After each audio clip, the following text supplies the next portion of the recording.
अभी त्याग की बात नहीं है, अभी तो शौच की बात है। जब तक पानी में कचरा आना बंद नहीं होगा तब तक पानी फिल्टर नहीं होगा।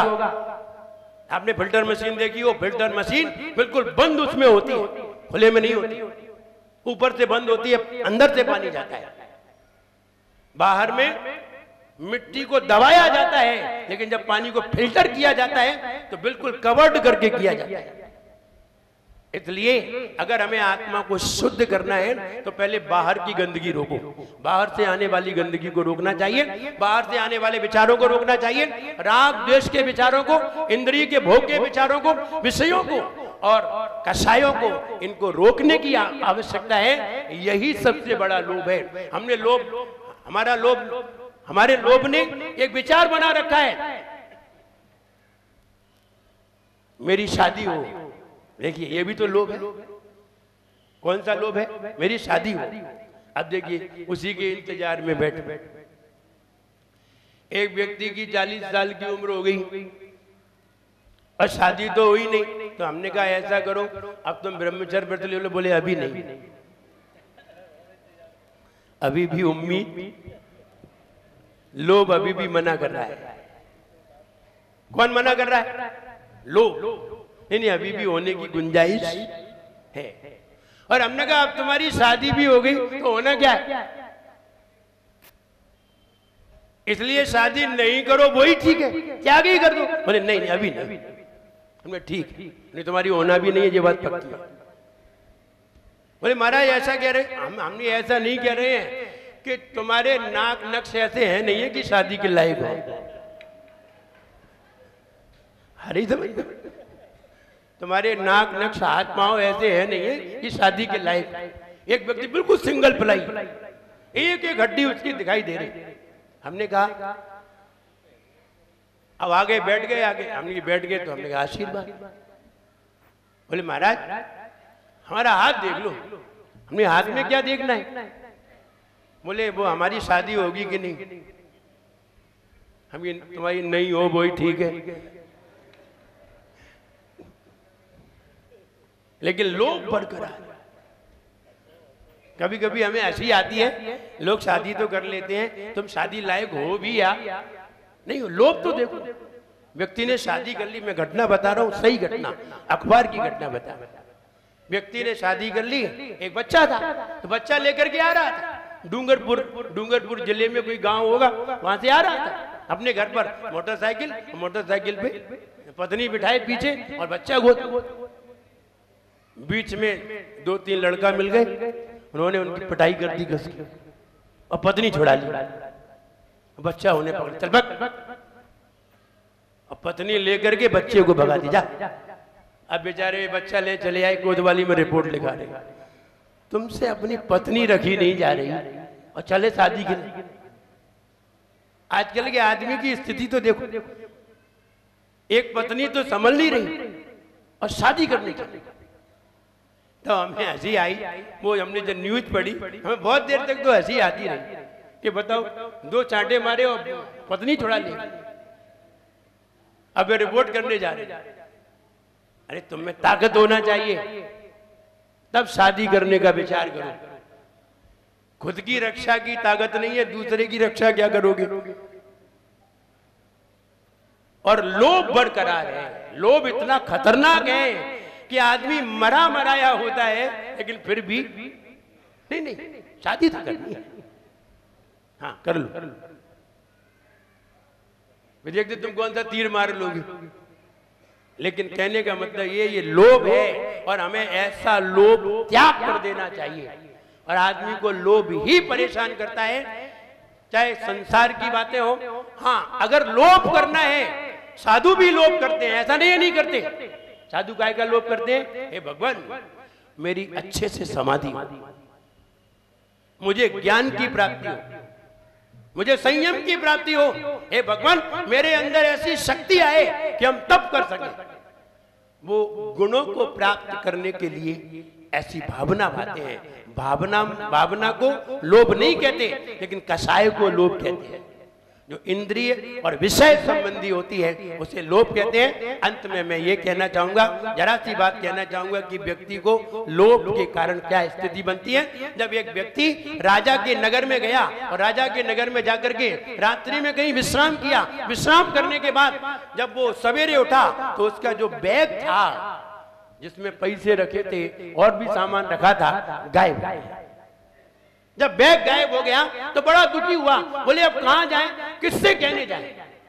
वहां कोई प्रशासन व्यवस्था तो थी नहीं, तो राजा के पास पहुंचा और राजा से कहा, राजन हमारा बैग आपके राज्य में, मेरा बैग चोरी हो गया है, आप मेरा बैग दिला दीजिए। तो राजा ने ये पूछा, अच्छा ये बताओ कि तुम्हारे बैग में कितने पैसे थे, हम तुम्हें उतने पैसे दे, बरी हो। यही तो है भाई, तुम भी लोभ के कारण मांग रहे हो कि हमें लोभ है क्यों। तो उसने कहा तुम्हारे बैग में कितने पैसे थे। बोला मुझे याद नहीं आ रहा कितने पैसे थे। याद तो था, क्या कह रहा है, हमें याद नहीं आ रहा है कि कितने पैसे थे। बोले तो राजा ने ये कहा, ऐसा करो कल आ जाना, अगर तुम आज रात भर सोच लो और जितने पैसे हो हमें कल बताना और हम आपको पैसे दे दें। अब तो राजा से मिलना है, हम कितने भी बता सकते। राजा को तो मालूम नहीं और चोर का मालूम नहीं है, बैग का मालूम नहीं है, बैग मालूम नहीं है, चोर का मालूम नहीं है, हम कितने भी बता सकते। अब उसके मन में आ गया, क्या आया, कौन सा भाव पैदा हो गया, लोभ। अब भाव पैदा हुआ उसका, उसने कहा अपने बैग में तो लगभग 5-6 हजार रुपए थे, 50 हजार बता दे क्या जा रहा है, 20 हजार बता दे क्या जा रहा है, यहाँ बात तो सही है। फिर वो उसने कहा हम तो ये बताएंगे हमारे तो 20 हजार रुपए थे। ऐसा सोच करके वो सोने लगा। जैसे ही सोने को हुआ तो आंख नींद नहीं आई, थोड़ी देर में बोला 20 हजार क्यों बताए, 1 लाख क्यों नहीं बताते, राजा को तो देना है। वो ये तो पूछ नहीं रहा है कि थे कि नहीं थे, कितने कितने के थे, वो तो कहेगा आपके इतने थे ले जाओ। बोले 1 लाख बताएंगे। हाँ बोले जे बात जमी, क्या 20 हजार बताए, 1 लाख बताए। और फिर सोने लगे, लेकिन नींद नहीं आई। बोले यार 1 लाख में मजा नहीं, 5 लाख बताएंगे। 5 लाख का विचार करके जब वो सोने लगा तो फिर नींद नहीं आई। बोला अगर राजा को हम 10 लाख बता दें तो राजा कौन पूछने वाला है, वो तो कहेगा खजाने में से दे दूं। और 10 लाख तक का उसने मन बना लिया, लेकिन फिर भी उसे नींद नहीं आई। वे 10 से 50 पे आ गया। अब 50 लाख का मन बना के वे बड़े खुश हुए और बोले 50 लाख रुपए मिलेंगे, मजा आ जाएगा और अपना बढ़िया मकान बनवाएंगे और ये बनवाएंगे वो बनवाएंगे। और रात भर सोचते रहे। 50 लाख का क्या क्या करें, प्लान बन गया, पूरा एस्टीमेट तैयार कर लिया। लेकिन फिर बोले कि 50 लाख में ये तो सब बन जाएगा, लेकिन दुकान नहीं खुलेगी।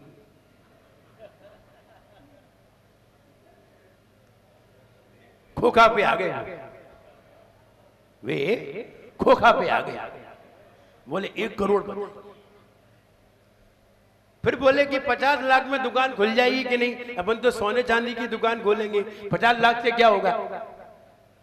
और वे 1 करोड़ से उठ करके 2 करोड़ पे आ गए। अब 2 करोड़ का उन्होंने पूरा एस्टीमेट तैयार कर लिया। मकान बनेगा, ये होगा, ऐसा होगा, दुकान होगी, यहाँ पर दुकान होगी और इसकी दुकान होगी। पूरा एस्टीमेट रात भर में बना दिया। बनाते बनाते 4 बज गए, बनाते बनाते 4 बज गए। अब 7 बजे जाना था राजा के पास। अब वो जल्दी से रेडी हुए, जल्दी बिल्कुल तैयार बैठे थे। 7 बजे, हम तो 6:45 बजे ही पहुंच जाएंगे, पहला नंबर तो अपने ही आना। अबे पहले ही वहां 6:30 बजे अटेंशन, बिल्कुल तैयार। और वहां आवाज लगी कि उन व्यक्ति को बुलाया जाए। वो व्यक्ति आए। अब वो बैठा खड़ा खड़ा ये और सोच रहा था, सो तो पाया नहीं, तो खड़ा खड़ा ये सोच रहा था कि 2 करोड़ कम ना पड़ जाए। हम बोल तो रहे लेकिन कम ना पड़ जाए। कम पड़ गए तब फिर क्या। अब वो ऐसा भी सोच रहा था और ये भी सोच रहा था कि अपना नंबर आए। तो जैसे ही नंबर आया तो उसने फिर 2 से भी उठ करके 5 पे आ गया और 5 पे आ गया। 5 पे आने के बाद वह फिर भी खड़ा था, सोच तो रहा था अभी अभी थोड़े कम लग रहे हैं। और जैसे ही उसका नंबर आया तो राजा ने कहा आइए आप तो ये बताइए आपके बैग में कितने पैसे थे, आप तो पैसे लो और आप अपने व्यापार के लिए जाओ, आप टेंशन क्यों लेते हो। हमारे यहाँ किसी का कोई गुम हो जाता है तो वो राजा के हिस्से में ही आता है और राजा का ही काम है कि उसे पूर्ति दे करके भेज दे। आप तो ये बताइए कितने पैसे थे। अब कंठ से आवाज ही नहीं निकली, बोले ही नहीं पाए और जैसे ही बोलने को हो तो अटक जाए क्योंकि 5 करोड़ देखे नहीं उनने कबू और 5 करोड़ उन्हें यही नहीं मालूम 5 करोड़ कितनी बिंदी होती है।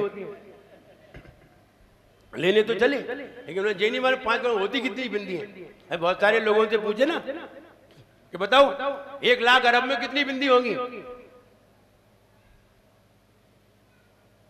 बोले सोचने पड़ेगी 1 लाख अरब में कितनी बिंदी होंगी। अब बोले हिसाब लगाएंगे बात बताएं। तो कहने का मतलब ये है कि उन्हें खुद नहीं मालूम थी कि 5 करोड़ कितने होते हैं और कितना बड़ा बैग मिलेगा। 100 की गड्डी हुई तो कितना बड़ा बैग होगा, उठेगा कैसे, उन्हें खुद नहीं मालूम थी और सोच रहे थे 5 करोड़ 5 करोड़ 2 करोड़ या 1 करोड़। और ऐसा सोचते सोचते सोचते सोचते राजा ने 1 बार पूछा 2 बार पूछा, बता रहे बता रहे बता रहे बता रहे बता रहे बता रहे और तब तक उनका टाइम निकल गया। दूसरा व्यक्ति दूसरे को बुलाओ, इनको बिठाओ अलग बैठे। अब बेचारे फिर बैठे, बोले अब फिर नंबर आएगा तो फिर देख। अब फिर नंबर तो नहीं आया। वो राजन के पास आया, थोड़ी देर में जब और लोग निपट गए फिर वो राजन के चरणों में पड़ गया और बोला भगवान मेरे तो 6000 रुपए थे, ज्यादा नहीं थे। बोले तो ले जाओ, तुमने पहले क्यों नहीं बताया। नहीं बोले पहले हम बता देते लेकिन बहुत टेंशन में थे। बोले काहे की टेंशन। बोले टेंशन अब तुम्हें क्या बताएं काहे की टेंशन। टेंशन ये थी जब हम नहीं चाहिए हमें इतने पैसे, नहीं चाहिए हमें ऐसा धन। बोले क्यों।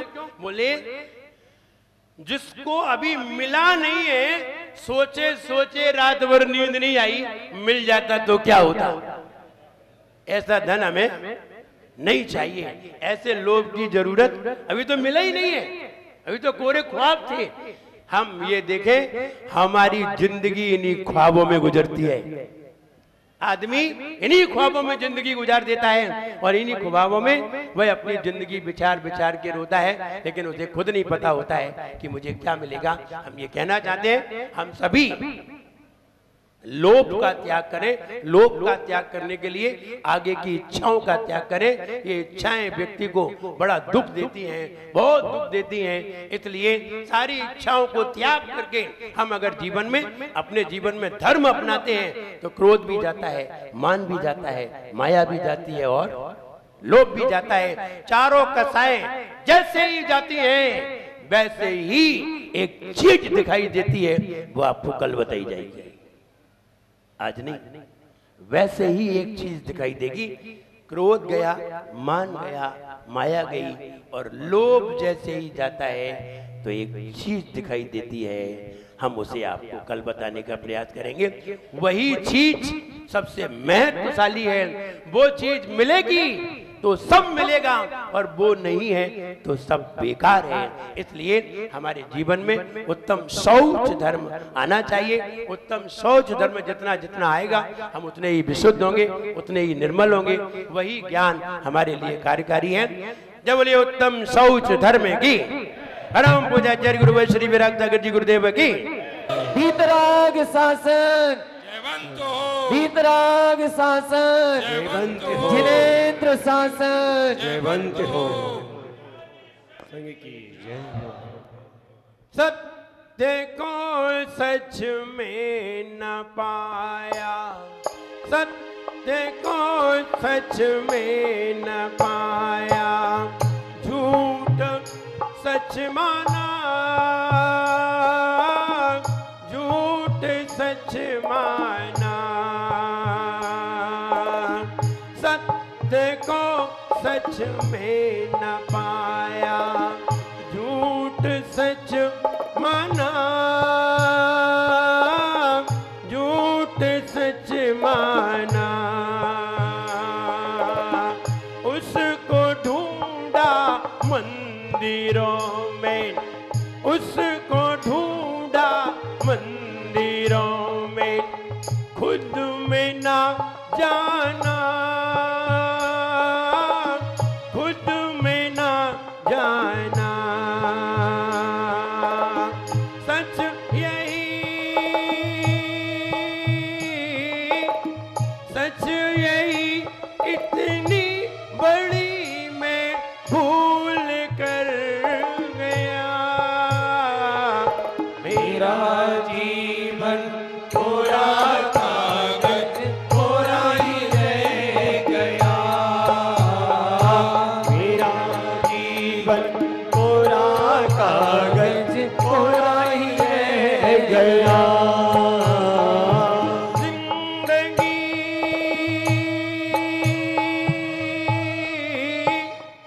जिंदगी को लग न पाया और मर गया। मेरा जीवन कोरा कागज कोरा ही रह गया, मेरा जीवन कोरा कागज कोरा ही रह गया।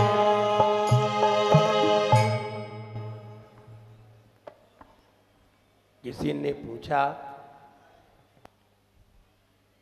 मेरी जिंदगी का लक्ष्य क्या है?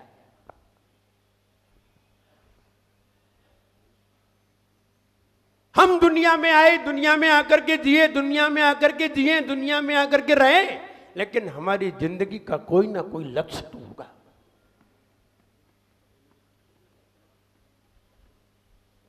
मैंने विचार किया, किसको जिंदगी का लक्ष्य बनाया जाए, क्या पाया जाए, किसको पाने के लिए जिंदगी जिया जाए।